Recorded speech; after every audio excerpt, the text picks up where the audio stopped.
One. Well, welcome everybody to the Aviators Ball at Home. Our very different take this year on the Aviators Ball. I hope you're all having fun at home. I hope you're enjoying the box of bits, you're having a nice meal and enjoying some of the entertainment. But it's a real pleasure for me every year to make a film about the incredible Aerobility family. This year, the journey's been a bit different, but let's just look at some of the most amazing and incredible people and activities from a very unique year. Aerobility has been great. They've supported me in my journey. I'm just very proud to be part of this organisation. This is the most exciting charity I have ever worked for. The second family. Aerobility has got a wonderful way of changing people's lives for the better.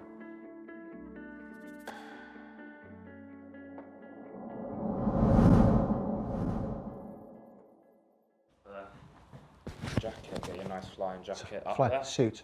Flying suit. Right. Dear God. I went to the chemist the other day. She said, "Oh, love, you've had a busy day at work." Busy day at work. Busy. She thought I was a mechanic.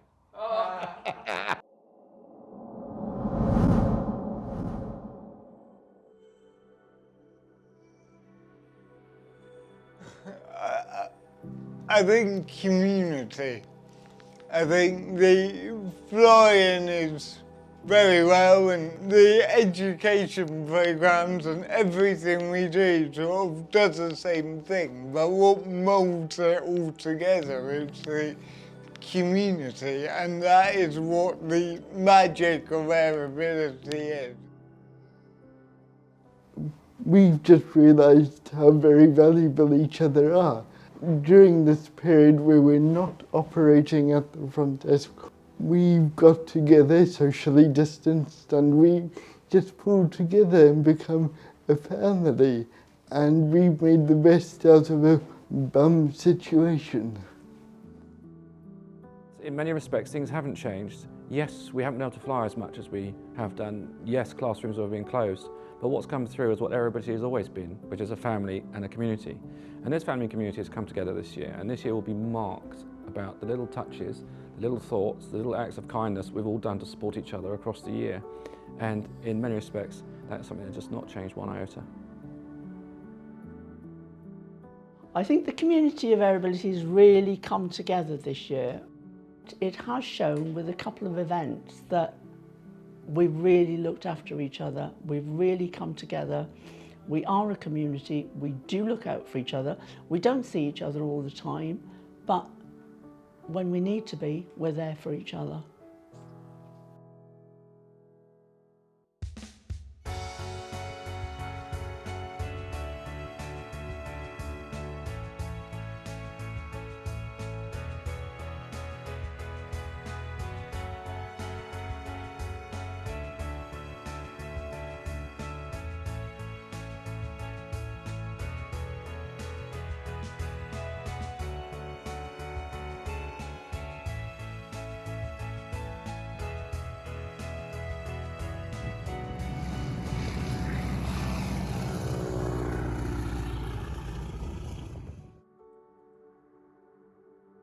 My involvement and most people's involvement with Aerobility goes far beyond actually physically getting in an aeroplane. It's about the people, the relationships, the friendships, the family that Aerobility becomes, and just the gift that is being involved with people and sharing that with everybody. Whatever their disability, whatever their strengths, whatever their weaknesses, then they can get involved and be part of the family. You know, I'd love to tell you it's all about flying. Of course it's about flying. This is why we're here. We love planes, we love clouds. We love flying over to France to get cheap beer. Of course that's what it's about. But you know, the fundamental thing about Aerobility is it's a community that changes lives.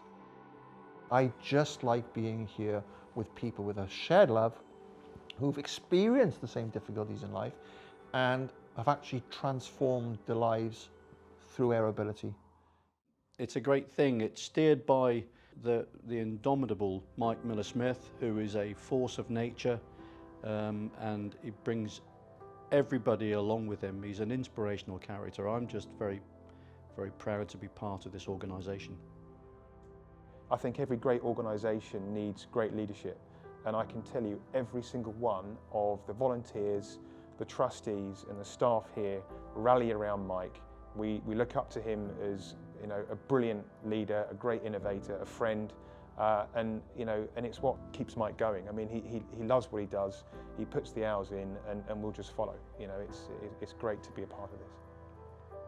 We've got a great team, but we've got some amazing supporters, organisations and people that give their time, their money, their support to what we do, and through that shared passion, that shared connection through Aerobility, we can genuinely make the world a better place. The commitment that many organisations give us gives us the confidence really to do what we do, to develop what we do, to do it better, to always strive to help more people, and to do that in more places and more often. Yeah, the sheer range and diversity of the support that we get from the corporate world is just magical. Really makes possible to do what we do. From our first big corporate sponsor, which was Breitling, back in 2006, through to only this morning, I got an email from Resilient Pilot saying that they would like to get involved. You know, on a daily basis, we are touched, improved, made possible by all those corporate supporters, large and small. You know, just to mention a few, Aerobility, Eddie and Emma Forrester, fabulous sponsors of the Armchair Air Show, along with some other great organisations. Clearly tonight, Breitling, Nats and 2XL continue to pledge their support for the Aviators Ball and more widely. So, you know, it's tough this year for everybody, whether you're an individual or whether you're a global company. But those companies have still stood by us, they're helping us tonight, and I'd like to thank them for their continued support through thick and thin, really. And, you know, tonight wouldn't be possible without those sorts of organisations. On the 1st of January, I thought we're doing okay. We've got a budget, we've got a plan, we know what events we're going to. By the beginning of March, it was like, oh, this looks a bit different now. What's this virus word? What's this pandemic word? So we quickly reconfigured and effectively tried to innovate new solutions. We realised that all those that we support and help, we couldn't do that anymore, but the support was still needed. So we found ways with the virtual community, using the internet to try and reach out and support people. So we came up with the Inspirability programme, where interesting pilots, interesting people effectively do an interview and spend time with us online, and we shared that through YouTube. We set up the Spirit of Aviation, where particularly disabled young people could build an airplane, build something at home whilst they're in lockdown, and was judged by some amazing people, including Squadron Leader Martin Pert, leader of the Reds at the time, Jessica Cox, the world's only armless pilot, our very own Harvey Mathewson and myself. But I think our crowning virtual achievement this year was the Armchair Air Show.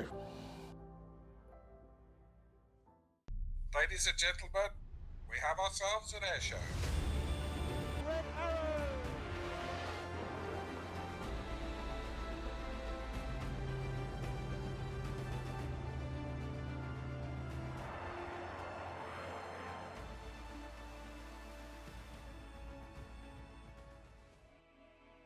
None of those things would have happened without this virus, so we've got a lot to be thankful for.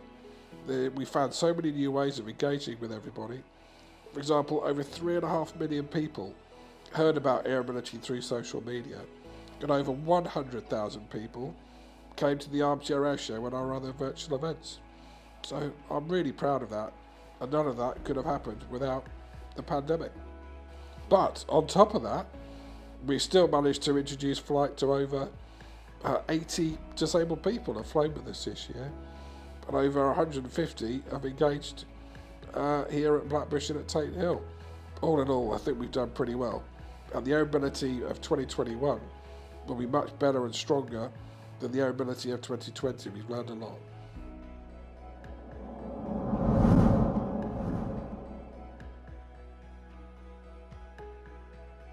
I think it's that feeling of responsibility that is so fantastic.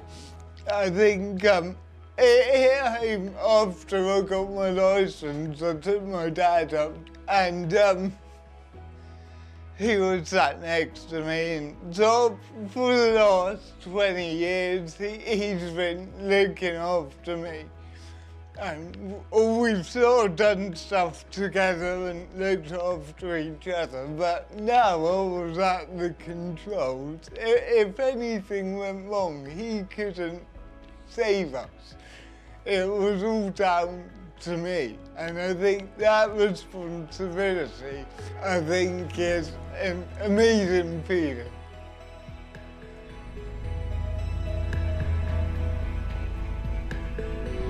And there you go, you've just done a loop.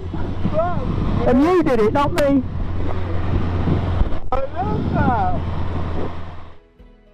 Aerobility has been great. They've supported me in my journey, and the instructor's amazing. So they've made it easier on me and just made it so much fun. Well, the most challenging aspect of flying is the physical limitation, I think. It's working out what you can and can't do with my legs.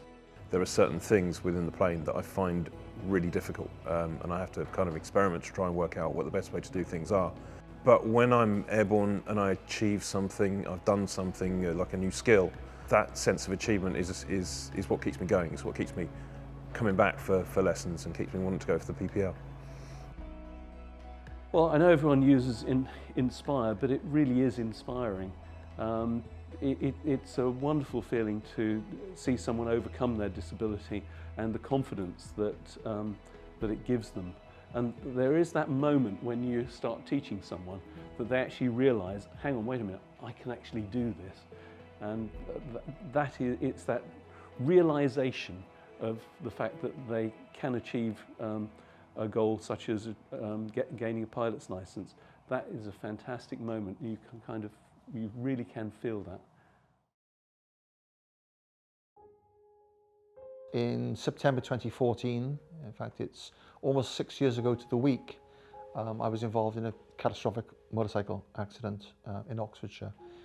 Up until that point I'd been building a business, running around 16 hours a day, 6 days a week, you know, putting the business before the other priorities in life.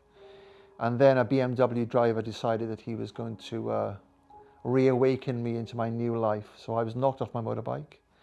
I lost my left leg, I broke my neck, I had a stroke, my left arm is paralysed, and I've got more pins in me, more screws than screw fix. And all I could see for a long time was the sky, because I couldn't even sit up, and start hatching this plan that I was going to fly again. I was determined then that even though they'd said to me, look, there's a very good chance you're not going to walk again, let alone do that. And then with Aerobility took me from a very dark corner that I was in, and when I was well enough and fit enough and frankly safe enough to come to Aerobility, I took a test flight. And there's a time in lockdown when you think to yourself, oh, what happens if Aerobility ceases to exist because of our sponsors, because people haven't got enough money to donate? You think, what's going to happen to my life then? So Aerobility has got a wonderful way of changing people's lives for the better. And now what I want to do is I want to put back into that. So I've taken out all I should take out now. Now there's a young lad out there right now, or there's another young girl, or this that I want to put back into her, but it's just my turn to give back now.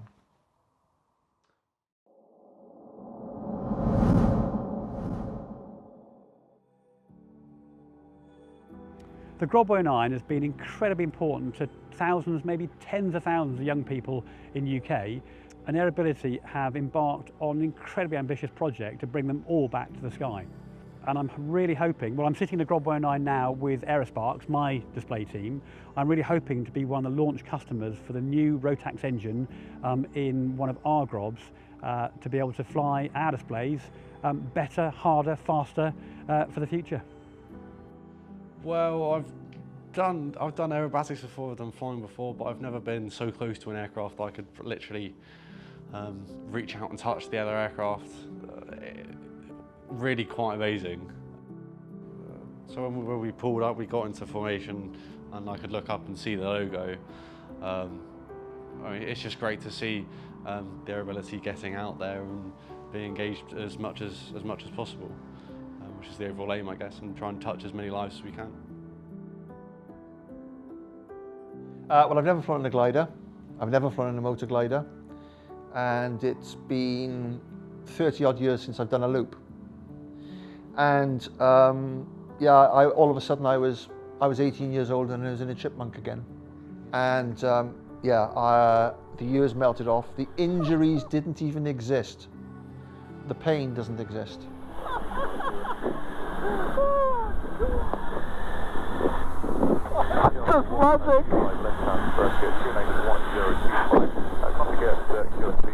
Thank you very much indeed. Thank you so much. It's just magic, just absolute magic. You know, quite often when I'm flying and when I've established myself in the cruise and the aircraft is settled and I have a few moments to look out into the distant horizon, I can think to myself, I've done it. I'm doing what I've always wanted to do, and that's to fly an aircraft. You know, in that thought of flying an aircraft, it would cause me to burst with joy, it would cause me to leap with happiness. It just filled my whole soul up with such a great feeling of hope. And that's why I say, whenever you have a thought that makes you happy, and in that thought you can feel that emotion of euphoria, that is your destiny calling you. And quite often the reality is far better than the dream.